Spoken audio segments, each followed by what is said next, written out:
Good morning to all my students. तो आज हम लोग देखने जा रहे हैं कि बुलियन एक्सप्रेशन को केमैप के माध्यम से कैसे हम लोग छोटा करेंगे। पिछला क्लास में आप लोगों को हम अलजेब्रिक मेथड के बारे में बता चुके थे। तो आज जो हम देखेंगे कि किस प्रकार से हम लोग जो बुलियन एक्सप्रेशन हम लोग जो अचीव किए थे स्वैप और पॉज से, उस स्वैप और पॉज को हम लोग कैसे इसको छोटा करेंगे। स्वैप एंड पॉज जो एक्सप्रेशन जो था उसको छोटा हम लोग करेंगे किससे, केमैप से। तो कि पिछले क्लास में बता चुके थे कि स्वैप और पॉज को छोटा क्यों करते हैं, क्योंकि लॉजिक गेट हम लोग का छोटा होगा। अरे एक्सप्रेशन छोटा होगा तो लॉजिक गेट छोटा होगा, लॉजिक गेट छोटा होगा तो इलेक्ट्रॉनिक डिवाइस भी क्या होगा, छोटा बनेगा। और जो लॉजिक इलेक्ट्रॉनिक डिवाइस अगर छोटा बनेगा तो पावर भी कंज्यूम कम होगा, स्पेस भी कम, जगह भी कम वो घेरेगा, स्पेस कंज्यूम कम करेगा वो। तो अलजेब्रिक मेथड से केमैप ज़्यादा इजी है, ये ज़्यादा पॉपुलर है। और तो उसके बारे में देखते हैं विस्तार से हम लोग। सबसे पहले आता है यहाँ पर केमैप क्या होता है। तो केमैप के बारे में याद रखेंगे कि एक मॉरिस कार्नफ नाम का एक वैज्ञानिक था, ठीक है, और इसी के नाम से इसका नाम पड़ गया के। यहाँ के मैप, मैप मतलब मानचित्र, ठीक है, एक मैप दिया उन्होंने, और इसीलिए कभी कभी इस मैप को लोग बोलते हैं यहाँ पर वेन डायग्राम्स बोलते हैं। याद रखना, कभी कभी ऑब्जेक्टिव क्वेश्चन में पूछ देता है कि के मैप का दूसरा नाम क्या है, ठीक है, तो ये याद रखना है ना। और उसके बाद ये कहता है it is most popular easy method to minimize the Boolean expression, जो कि अलजेब्रिक मेथड से ज़्यादा पॉपुलर, ज़्यादा इजी है ना, कौन है, केमैप है, ठीक है। तो इसका डिफिनेशन अगर आता है तो हम लोग इसके बारे में यही चर्चा करेंगे। केमैप जो है कुछ नहीं, एक ग्राफिकल डिस्प्ले होता है of fundamental product in a truth table. जो ट्रूथ टेबल में हम लोग जो प्रोडक्ट निकालते थे कि एक्स वाई जेड डैश या A B C D dash, तो जो फंडामेंटल प्रोडक्ट था उसको अगर हम क्या करते हैं, ग्राफिकल डिस्प्ले के रूप में रिप्रेजेंट करते हैं, ठीक है। तो यहाँ ये हो गया लोग का कि केमैप, तो सिंपल में याद रखेंगे कि केमैप एक ग्राफिकल डिस्प्ले होता है, एक मानचित्र होता है, अभी बताएंगे हम लोग, मैप होता है, ठीक है। तो सभी फंडामेंटल प्रोडक्ट्स को अगर हम ग्राफिकल डिस्प्ले के रूप में अगर दिखाते हैं, दैट इज कॉल्ड केमैप, ठीक है। दूसरा कहता है कि केमैप कुछ नहीं है ना, बट ये रेक्टेंगल, केमैप क्या होता है, एक रेक्टेंगल बॉक्स टाइप का होता है जो बना हुआ होता है सर्टेन नंबर ऑफ स्क्वायर्स, जो एक निश्चित नंबर ऑफ स्क्वायर से बना होता है, ठीक है। और ईच स्क्वायर जो है वो रिप्रेजेंट करता है आइदर मिन टर्म और आइदर मैक्स टर्म, ठीक है। तो चूँकि केमैप के हेल्प से जो है हम लोग दोनों तरह के एक्सप्रेशन को मिनिमाइज करते हैं, मतलब स्वैप को भी और पॉज को भी, दोनों को क्या करेंगे लोग, छोटा करेंगे। इसलिए स्वैप बनता है किससे है, मिन टर्म से, और पॉज किससे बनता है, मैक्स टर्म से, है ना। तो इसीलिए कह रहा है कि जितना भी स्क्वायर जो बनेगा केमैप में, वो स्क्वायर रिप्रेजेंट करेगा तो मैक्स टर्म को और तो मिन टर्म को, दोनों में से किसी एक को वो रिप्रेजेंट करेगा, है ना। तो इस तरह से हम लोग पहले, आज हम लोग देखेंगे पहले कि स्वैप रिडक्शन यूजिंग केमैप, मतलब स्वैप जो एक्सप्रेशन जो लोग अचीव किए थे, ठीक है, उसको हम लोग केमैप के थ्रू से कैसे छोटा करें, कैसे मिनिमाइज करें, वो चीज़ हम लोग पहले देखेंगे इसके केमैप के थ्रू से। तो हम लोग याद करते हैं, हम लोग जो पढ़े थे कि यहाँ हम लोग को जो 12th क्लास में जो सिलेबस है हम लोग को पढ़ना है, एक बार 2 इनपुट का, फिर 3 इनपुट का और फिर 4 इनपुट का पढ़ना है, ठीक है। क्योंकि जो ट्रूथ टेबल जो हम लोग बना रहे थे, ट्रूथ टेबल, तो ट्रूथ टेबल भी जो हम लोग बनाए थे 2 इनपुट का, 3 इनपुट का और 4 इनपुट का। और स्वैप पॉज भी तुमको अगर एग्जाम अगर पूछता है तो यही 3 इनपुट का ही पूछेगा, इससे ज़्यादा का वो नहीं पूछेगा। तो इसीलिए आज हम लोग देखते हैं पहले कि 2 इनपुट का केमैप को कैसे बनाया। तो केमैप में कुछ नहीं है, सबसे पहले समझना है कि केमैप एक रेक्टेंगल बॉक्स होता है। केमैप क्या होता है, एक रेक्टेंगल बॉक्स होता है, ठीक। और इस रेक्टेंगल बॉक्स में एक निश्चित संख्या में क्या होगा, हम लोग का स्क्वायर होगा। तो ये स्क्वायर कितना होगा किसी भी एक इथी का, केमैप का, तो तो इसको भी बनाने का हम लोग का फार्मूला है कि 2 टू दी पावर n, ये हम लोग का फार्मूला है। और इसी फार्मूला के हेल्प से हम लोग क्या करते हैं, चाहे तो टेबल हम लोग बनाते हैं, चाहे तो के मैप का रेक्टेंगल बॉक्स बनाते हैं। ठीक है, तो उस रेक्टेंगल बॉक्स में नंबर ऑफ स्क्वायर कितना होगा ये डिपेंड करता है इसी हम लोग फार्मूला पर। जैसे अगर हम यहाँ पर अभी दिए 2 इनपुट, क्या दिए यहाँ पर 2 इनपुट दिए, तो n का जो वैल्यू हम लोग का वो कितना हम लोग का है 2 है, तो 2 का पावर 2 बराबर कितना हो जाएगा 4। मतलब इसका जो इस के मैप में हम लोग का जो स्क्वायर जो बनेगा रेक्टेंगल बॉक्स में वो 4 स्क्वायर बनेगा, जैसे कि यहाँ देखो हम लोग बनाए हैं ना। तो सबसे पहले ये जो स्क्वायर लोग बनाएंगे, तो एक तरफ ये जो लाइन दिए हुए हैं ना, इसका मतलब हुआ कि एक तरफ लोग चूँकि 2 इनपुट है, तो 2 इनपुट में एक का नाम हम ये दे दिए, एक का नाम भी दे दिए।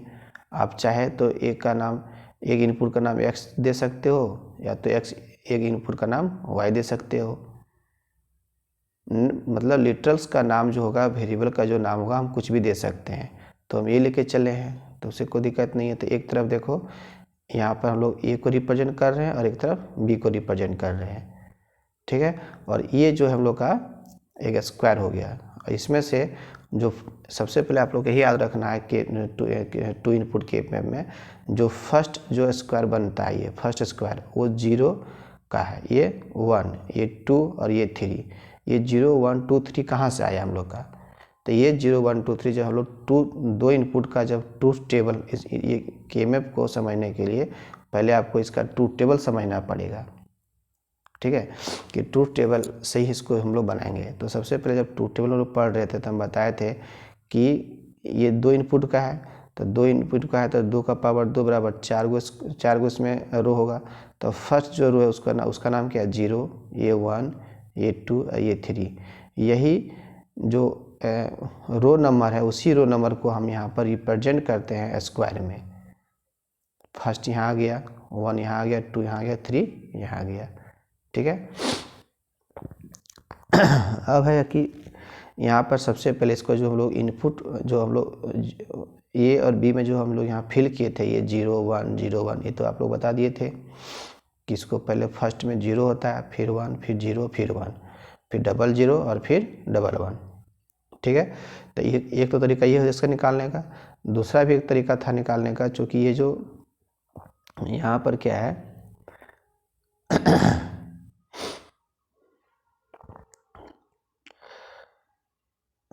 तो यहाँ पर क्या है कि इसका ये 0 जो रो नंबर ये तो फिक्स है, 0 1 ये 2 ये 3 ये फिक्स है। तो ये 2 इनपुट का है ना, तो फर्स्ट इनपुट जो होता है बाइनरी का पोजीशन वो 1 होता है और फिर कितना होता है 2 होता है।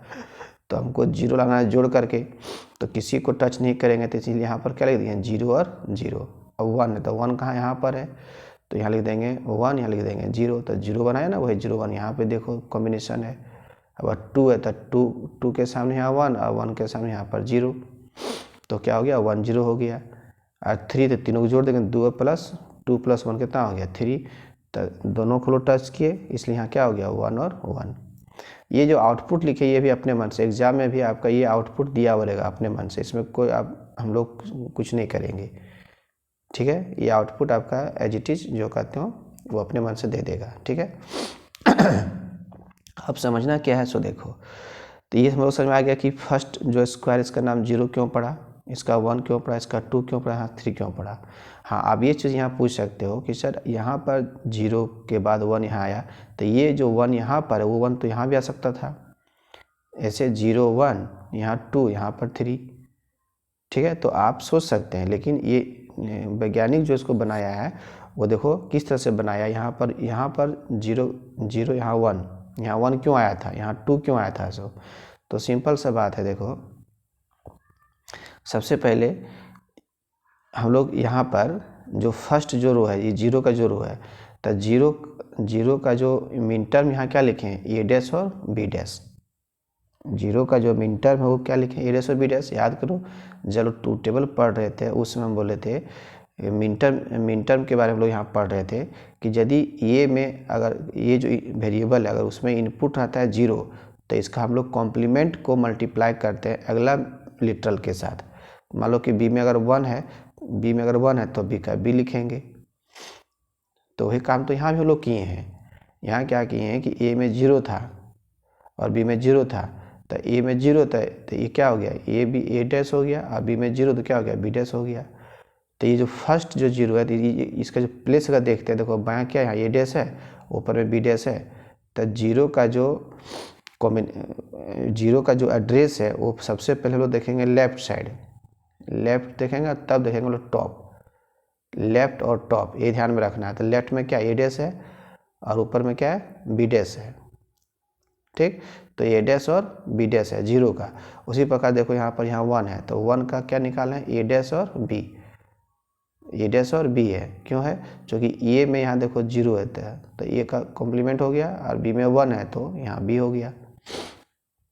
अब अगर यहाँ हम लोग इसको मिला के देखते हैं, सपोज के लिए कोई स्टूडेंट गलती से इस 1 को अगर यहाँ बैठा देता है, तो इस 1 का बाएं तरफ यहाँ क्या है, ये है, और ऊपर क्या है, बी डैश है, ये बी डैश से निकल गया। तो यहाँ ये बी डैश है नहीं है, यहाँ क्या ए डैश बी है। तो हमेशा याद रखना कि जो के मैप जो बनता है वो टू टेबल के हेल्प से बनता है, इसके हेल्प से ये बना है। इसीलिए हम लोग क्या किए, 1 को यहाँ बैठाएं। जब ये 1 को यहाँ बैठा दिए तो देखो 1 का जो बाएं तरफ यहाँ क्या कॉमन है, ए डैश है, और ऊपर में क्या है, बी है। कोई दिक्कत। तो इस तरह से क्या हो गया हम लोग का, यहाँ पर भी अगर हम लोग देखें तो ये 1 का जो है यहाँ पर क्या निकल रहा है, मीन टर्म ए डैश और बी निकल रहा है, जो कि यहाँ भी दिया हुआ है। अब सेकेंड में यहाँ क्या है 2, तो 2 का क्या है, ए बी डैश है। तो यहाँ भी देखो 2 का बाएं यहाँ पर क्या है, ए है, और ऊपर में क्या है, बी डैश है। तो इसलिए इस 2 का एड्रेस हम यहाँ लिख सकते हैं, ए बी डैश। और देखो 3 का, देखो 3 के बाएं तो यहाँ क्या कॉमन है, ये, और ऊपर में क्या है, बी। तो देखो ये भी यहाँ निकला। इसलिए आप लोग को याद कर लेना पड़ेगा कि फर्स्ट जो स्क्वायर होता है वो 0 के, ये 0 के इक्विवेलेंट में है, 0, ये 1, ये 2 और ये 3, और इधर लेफ्ट साइड एक तरफ ए डैश और एक तरफ ये। हाँ, इसको आप चेंज कर सकते हो। मान लो कि इसको हम मान लेते हैं अगर बी, इसको मान लेते हैं ये, तो उससे कोई फर्क पड़ने वाला नहीं, लेकिन सुटेबल लगता है ए बी बोलने में, ये और बी बोलने में सुटेबल लगता है, ना कि बी ये बोलने में सुटेबल लगता है। इसलिए पहले ये को रखो तब बी को रखो, पहले एक्स को रखो तो वाई को रखो, तो ये सुटेबल लगता है बोलने में। भले अगर इसके जगह पर हम बी कर देंगे, यहाँ ये कर देंगे, उससे क्या दिक्कत है, कोई दिक्कत थोड़ी नहीं। ठीक है, तो इस प्रकार से लोग इसको यूज़ कर सकते हैं। अब आता है हम लोग का कि किस तरह से इसको लोग छोटा करेंगे, है ना। तो एग्जाम में देखो इस तरह से अगर मान लो दे दिया कि find swap expression of following using के मैप, दे देगा और लिख देगा कि यहाँ पर देखो 0 है, यहाँ 1 है, यहाँ भी 1 है, यहाँ भी 1 है। ये हम कैसे लिखे थे, अभी देखो ये जो लिखे थे हम लोग अभी, वो इसके हेल्प से यहाँ लिखे थे। देखो चूँकि हम पहले बोल दिए थे कि ये 0 का रो है, 0 है, ये 1, ये 2 और ये 3 है। तो 0 में यहाँ क्या था, 0 था, 1 में हम यहाँ क्या दिए थे, 1 दिए थे, 2 में भी 1, 3 में भी 1। अगर हम इसका स्वैप निकालने के लिए बोलेंगे, अभी इसके नियम से विदाउट के मैप के नियम से अगर हम स्वैप निकालने बोलेंगे, तो इसका आंसर हम लोग लिखेंगे देखो इस तरह से कि स्वैप इक्वल टू। तो स्वैप निकालने के लिए हम पिछला वीडियो में पढ़ा चुके थे, आप लोग वहाँ जाकर देख सकते हैं कि जहाँ 1 होता है उसी का मिन टर्म को हम लोग क्या करते हैं, आपस में ऐड करते हैं। तो ये जो 1 है, तो ये जो 1 है तो इसके सामने यहाँ पर मिन टर्म क्या है, ए बी डैश है। तो क्या लिखेंगे, ए बी डैश प्लस, फिर इस 1 का निकालो, ये बी डैश है ना, प्लस इस 1 का क्या होगा, ए बी होगा। तो इस प्रकार से स्वैप का जो है यहाँ पर A B A dash B, A B dash और ए बी, ये निकल गया, क्या लोग का स्वैप निकल गया। तो सोचो कि अगर हम लोग के मैप से नहीं बनाते हैं तो कितना बड़ा एक्सप्रेशन यहाँ बना। अभी इसमें नंबर ऑफ लॉजिक गेट अगर पूछेंगे कितना लग जाएगा, तो एक इसके लिए, एक इसके लिए, एक इसके लिए 3 को बन गया, और एक और के लिए, दोनों के लिए 4, इसके लिए को 5, इसके लिए को 6, मतलब 6 लॉजिक गेट बनेगा हम लोग को इस स्वैप एक्सप्रेशन के लिए। ठीक है, तो इसी को क्या करेंगे हम लोग, यहाँ पर देखो 6 वहाँ बन रहा था, यहाँ देखो अभी 1 बन रहा है। देखो अभी ए प्लस बी के लिए अगर हम बनाते हैं अगर लॉजिक है तो 1 बनेगा, तो कितना छोटा हो गया। इसलिए के मैप जो है के थ्रू से अगर हम स्वैप और पॉज को छोटा करते हैं तो ये बहुत ही आसानी से और जल्दी से बन जाता है। अब देखो इसमें क्या किए हैं, सो हम लोग को ध्यान में रखना है कि सबसे पहले इसको कॉमन पेयर लगाना है। जब इस तरह से जब एग्जाम में क्वेश्चन दिया हुआ रहेगा ना, तो पहले क्या करेंगे लोग, कॉमन निकाले। कॉमन पहले पेयर लगेगा, पहले पेयर लगाएंगे और पेयर लगाने के बाद कॉमन निकालेंगे। यही इसका नियम है, ये चीज़ आप लोग याद रखना है, ठीक है, कि पहले पेयर करेंगे उसके बाद उसका कॉमन निकालेंगे। तो पेयर जब भी लगेगा तो 2 का मल्टीपल में, या तो 2 का लगेगा, नहीं तो फिर 4 का, नहीं तो फिर 8 का, नहीं तो फिर 16 का। 2 के बाद 3 आता है, 3 का नहीं लगेगा पेयर, 6 का नहीं लगेगा, 5 का नहीं लगेगा। जब भी लगेगा तो वो 2 का मल्टीपल में। जब नहीं, कहीं यदि उसका पेयर नहीं लगता है कहीं पर भी, तो 1 एक रहेगा। 1 अगर बचता है तो 1 का जो एड्रेस होगा उसको लोग शॉप में लिख देंगे। तो यहाँ पर हम क्या किए थे, देखो एक 1 यहाँ था, एक 1 यहाँ था, तो हम क्या किए, इसको इसके साथ लगा दिए पेयर, तो 2 का पेयर लग गया, तो कौन बच गया, ये 1 बच गया। तो 1 बच जाएगा, तो इसका भी हम लोग क्या करेंगे, इसके साथ पेयर लगा देंगे, एडजस्ट कर देंगे। हम यहाँ पर ओवरलैप कर सकते हैं यदि संभव हो तो। अगर मान लो ये 1 नहीं रहता तो उसको जो कहते हैं छोड़ देते। तो जब पेयर लग जाएगा तो हम लोग क्या करेंगे, अब इसका निकालेंगे कॉमन। तो कॉमन अगर निकालते हैं, देखो इसका जो कॉमन निकालते हैं, ये हम लोग देख रहे हैं फर्स्ट इसका पेयर देख रहे हैं, इसका बाएं क्या कॉमन है, ए कॉमन है, और ऊपर इसका ये जो पेयर लगा है इसका कॉमन क्या है, बी कॉमन है। तो यहाँ लिख दिए ए प्लस बी, ये हो गया फर्स्ट मिनटर और बी हो गया सेकेंड मिनटर, और दोनों मिनटर को आपस में जोड़ दिए। क्योंकि मिनटर को जब आपस में जोड़ते हैं तभी तो कहलाता है शॉप, ठीक है। तो इस प्रकार से लोग उसको आपस में जोड़ दिए, ठीक है। अब आता है, इसलिए इसका एक्सप्रेशन क्या हो गया, SOP is equal to A plus B. Second question देखो एग्जाम में इस तरह से दिया हुआ रहेगा कि इस तरह से दे देगा कि f of x y sigma 0 1 2। जब सिग्मा रहेगा तो हम समझ जाएंगे कि हमको शॉप निकालने बोल रहा है। जो कि याद करो, बताए थे ना कि शॉप को रिप्रेजेंट करते हैं सिग्मा से और पॉस को रिप्रेजेंट करते हैं पाई से। तो यहाँ 0 1 2 दिया हुआ है, इसका मतलब कि जहाँ जहाँ ये 0 1 2 दिया हुआ है हम वहीं पर आउटपुट में 1 बैठाएंगे। तो ये सब हम बता चुके थे शॉप और पॉस निकालने के क्लास में। तो जहाँ जहाँ जो डिजिट दिया हुआ है वहाँ क्या बैठाएंगे लोग, 1 बैठाएंगे, ठीक है। अब वही यहाँ कहता है कि देखो सबसे पहले जब हमको इस तरह का जब क्वेश्चन मिलेगा तो यहाँ पर पहले देखेंगे कि कितना भी लिटरल है, 2 लिटरल है, तो 2 है मतलब 2 का पावर 2 बराबर 4, 4 को स्क्वायर बनेगा। तो 4 को स्क्वायर हमको झट से इस तरह से बना देंगे पहले, ठीक है। बनने के बाद क्या करेंगे, फर्स्ट का नाम क्या था एक्स, तो एक्स दे दिए, दूसरा का नाम वाई, वाई दे दिए, और ये चीज़ तो फिक्स है कि यहाँ पर वाई डैश लिखाएगा, यहाँ वाई, एक्स डैश और एक्स ये लिख देंगे। उसके बाद हम पहले बोल दिए थे कि फर्स्ट जो घर था उसका नाम क्या था 0, ये 1, ये 2 और ये 3 था, और यहाँ संख्या भी तरह दिया हुआ था, देखो 0 1 2। इसका मतलब जो दिया हुआ उसके घर में 1 बैठाना है, ये तीनों के घर में क्या बैठाना है 1। तो 0, इसीलिए हम यहाँ क्या कर दिए कि 0 घर में यहाँ पर 1 बैठा दिए, यहाँ 1 है, यहाँ भी 1 है, यहाँ भी 1 है, और यहाँ पर हो गया 0। चूँकि यहाँ 0 क्यों, ये 3 है, ये घर किसका है 3 का, यहाँ 3 दिया हुआ है नहीं, तो नहीं रहेगा तो यहाँ 0 बैठा दिए। अब क्या करेंगे, पेयर लगाएंगे। तो पेयर यहाँ जब भी लगेगा 2 लगेगा, तो जब पेयर लगाएंगे इसको, देखो इसको जब पेयर लगा दिए तो इसका बाएं क्या कॉमन है एक्स डैश, वो यहाँ एक्स डैश लिखे हैं, और इसको जब पेयर लगा दिए इसके ऊपर में क्या है वाई डैश, यहाँ वाई डैश लिख दिए। तो ये हो गया लोग का फाइनल आंसर बन गया 100 बराबर, ठीक है। तो बहुत ईजी है। इसके अगर सोचो कि अगर हम इसको अगर इसके नियम से अगर नहीं बनाते तो अगर हम इसका पूछते कि शॉप क्या होता है ना, तो देखो ये जो 1 है, ये जो 1 है इस है ना, तो इसका बाएं क्या कॉमन है एक्स डैश, और ऊपर क्या कॉमन है वाई डैश, प्लस इसका पूछते तो इसका देखो बाएं क्या कॉमन है एक्स, ऊपर क्या कॉमन है वाई, तो क्या होता है लोग का एक्स वाई होता, फिर प्लस। अब ये 1 यहाँ बचा तो इस 1 का बाएं क्या कॉमन है एक्स, ऊपर क्या कॉमन है वाई डैश।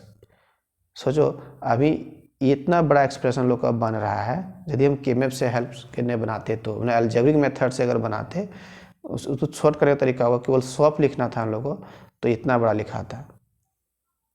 इसी को हम लोग अगर मिनिमाइज करते हैं अगर केमेप से तो बहुत ही फास्ट में जल्दी बन जाता है हम लोग का, इसलिए ज़्यादा पॉपुलर है। इसको ध्यान से लोग पढ़ेंगे तो अच्छा आप स्कोर कर सकते हैं एग्जाम में, है ना। अब देखो यहाँ पर एगो दिए हुए हैं एक्सरसाइज कि इसका आंसर क्या होगा, ठीक है। इसका 100 बराबर क्या लिखेंगे वो हम यहाँ पूछ रहे थे। जैसे एग्जाम दे दिया कि ये यहाँ 0 यहाँ 1 है, ये 1 ये 0 है, तो सबसे पहले लगाना है पेयर 1 का। 1 का हमको पेयर लगता है, 1 का पेयर जब भी लगता है, तो अभी बताए थे ना कि पेयर जब भी लगेगा तो यदि 1 1 पैरेलल में हो, किस में हो, पैरेलल में, न समानांतर होना चाहिए। ये तो डायगोनल में, देखो ये डायगोनल में है, और डायगोनल में कभी पेयर नहीं लगता है, जब भी लगेगा तो वो पैरेलल में लगेगा, इसलिए इसका पेयर संभव नहीं है।